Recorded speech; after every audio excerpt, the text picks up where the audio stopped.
All right, so today we're going to be talking about the idea of a brain blockchain interface, and it's kind of an idea I've come up with. And to start, we're going to want to understand a brain computer interface, which is kind of the idea that we have a brain. Sorry, my brain isn't the greatest. And you'll have a computer, and you'll have a little chip in your brain that'll be able to communicate with the computer.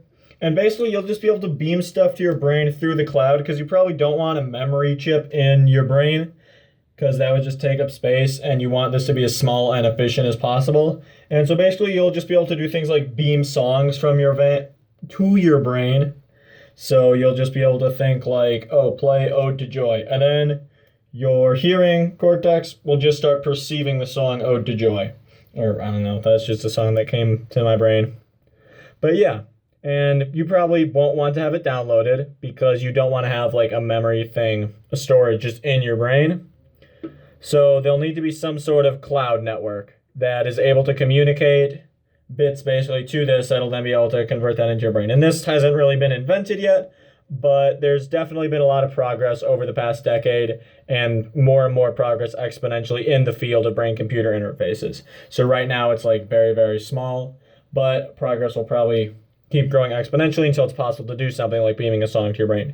And then eventually there'll even probably be things like, say, a calculator in your brain. So you'll just be able to think what's 1,752 times 778, and you'll just get the answer. It'll pop into your head, and you'll be able to, like take videos of your thoughts.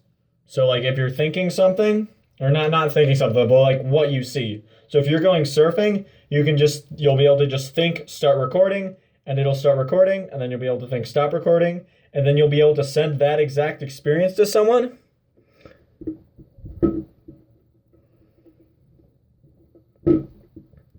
Or to a bunch of people, and you can have a social network where like you can send your experience of surfing to people, and then it'll be almost like Instagram or Snapchat, Facebook, whatever your social network is. I think Facebook has the best technology for this right now, but people don't trust them, which I'm going to talk about later. But basically, you just be able to post the experience of you surfing, and it would go to, server, and then it would go to somebody else's chip, and then their brain.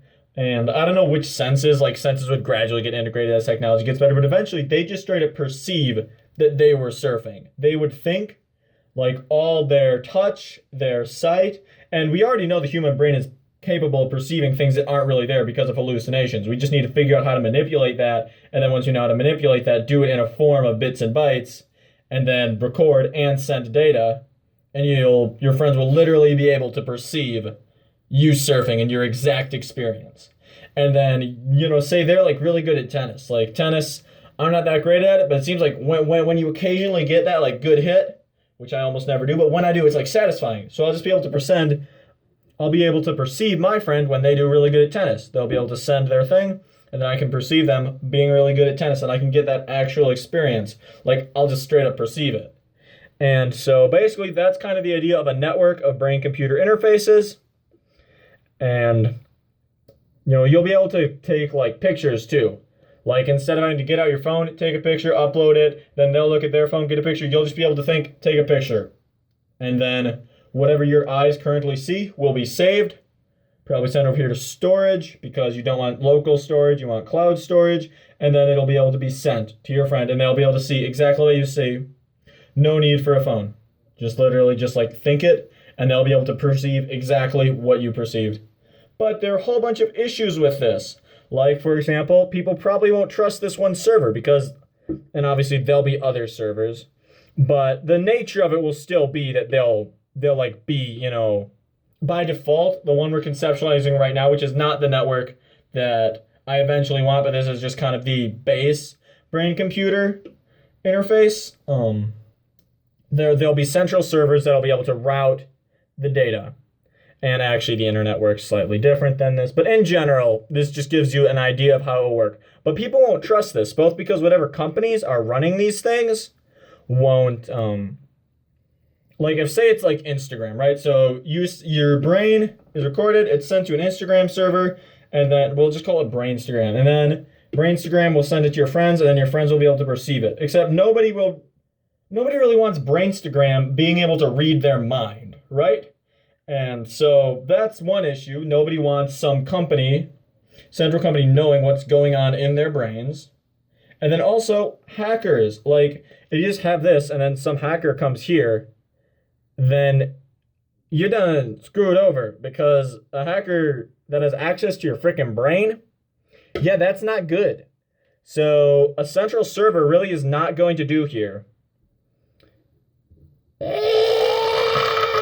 Yeah, we don't want this. And so what we're going to want is we're going to want a decentralized network, but it's going to need to be more than just a decentralized network like the internet where, you have some central servers and then some routers. It'll need the actual servers that do the processing themselves of the data, because with the internet, you have your data, it gets sent via a whole by decentralized routers, send it to a centralized server that processes the data, then sends that data back out over the decentralized network and to your device, which in this case is probably your phone or computer, but in our conceptual case, it's the brain. But the actual processing of that data is done on a central device where they have access to all of your data, which in this case will be highly vulnerable because it's your freaking brain, and which as hackers can potentially access. So what we want is we want not only decentralized sending of data, we want decentralized processing of data.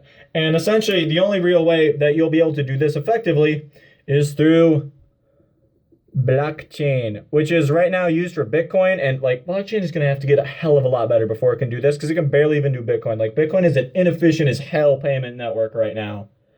And like I know just the amount of payments it's able to process, consuming a whole bunch of processing power, just credit cards, the current centralized currency network we have is able to consume way more with way less power. So blockchain, it's technology that's going to make it take off, probably not Bitcoin. But this will basically necessitate decentralized processing, because just people won't want to trust. I mean, initially they'll probably be centralized servers just for testing, but before there can be mass adoption of this technology, people don't want a centralized server processing their brains, both because they won't trust that centralized server and because they won't trust the potential of hackers. But if you have a decentralized blockchain-based processing, not only distribution of data like the internet, but processing of that data across a large number of servers, none of which have full access to your brain data, well, then you're able to trust that a lot more. But just like if Bitcoin can barely do processing of currency transactions, I have no freaking idea how blockchain is going to be able to process brain transactions. I just know that they will probably be necessary because, yeah, we won't trust centralized servers with our brain data. And also we'll have like a couple decades before this stuff, like these chips and the ability to send thoughts exists anyways. But yeah, when we do, it'll be pretty cool. And this will probably be how it works. And also, no one said, like, you can not only experience people's thoughts, you could have, like, you could go into somebody else's body and just have your motor, motor commands go into theirs, and you could just operate, like, you probably wouldn't want to operate a real human, but you could operate a robotic body that was similar to a human body, and I could just be here in South Milwaukee and operate a robotic body in Brazil that'll be similar to a human, but just when I try moving my hand, it would automatically move its hand. Its cameras would automatically have their data beamed to my eyes, and I could just be sitting in South Milwaukee and be operating a body in Brazil, essentially live. And obviously you'd want like a decentralized network processing that, because I don't want my body in Brazil being hacked. I don't want my brain being hacked. It'll be really freaking difficult and take a bunch of computing power that doesn't exist right now, but in a couple decades, it'll be possible. And I think basically like my innovation is this. Like just noticing that right now blockchain, it's not that great a technology, kind of overhyped. I mean, I could be wrong, but that's kind of what it seems like right now.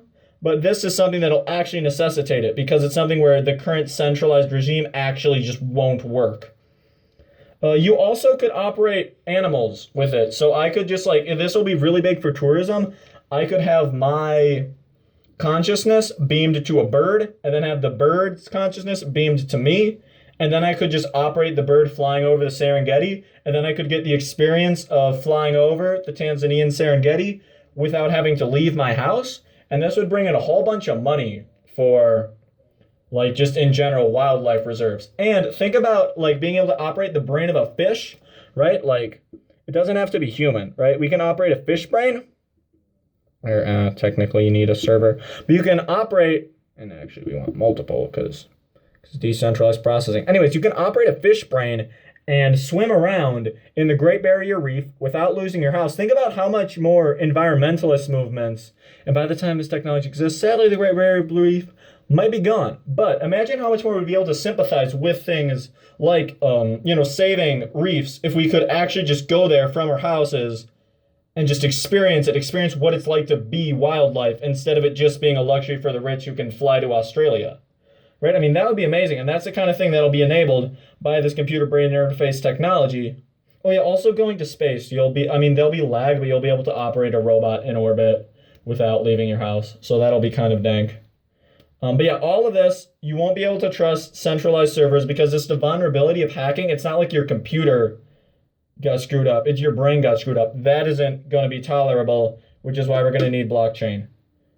So yeah, that's kind of my only real invention, I would say, because I've come up with a whole lot of semi-new philosophical ideas, but I haven't really invented anything before.